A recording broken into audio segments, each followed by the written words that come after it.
Recently, a furniture maker friend in Spain sent me a link to one of the nicest videos I've ever seen. It was about Hans Wegner's 1949 round chair, famously known as the chair. And my friend knew that I'd in fact made a copy of this chair when I was about 17 years old. In fact, to this day it's the only copy I've ever made of another designer's work, and it may be the only copy of Hans Wegner's chair in England that's been made entirely by hand.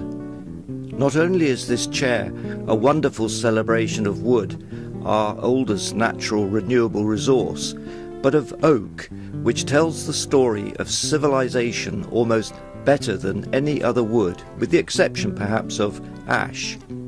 Now, why didn't Wegner make the chair out of ash, with all those bends? It's probably because it's perfectly suited to native Danish oak, and the video I have referred to depicts this superbly.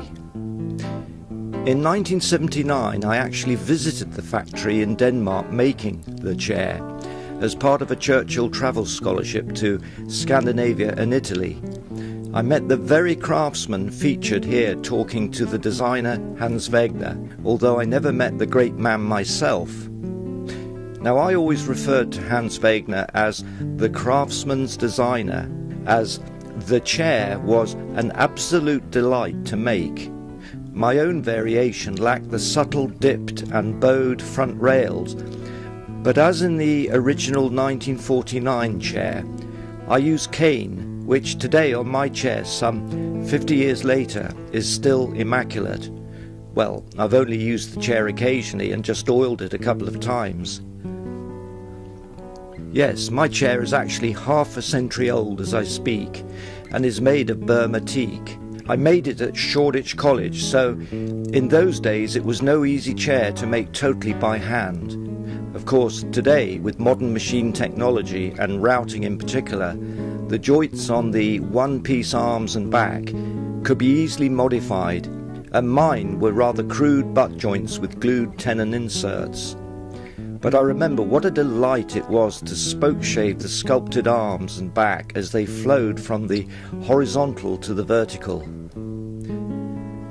The chair, alongside Alvar Aalto's laminated furniture, certainly inspired me at a young age to combine sculpture with practicality.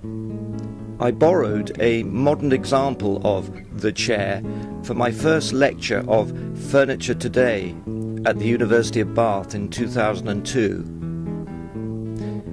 The chair by Hans Wegner is amongst a handful of classic designs that are timeless, and this chair particularly so because it creates powerful curves in solid wood, a true celebration of material and handcraft technique.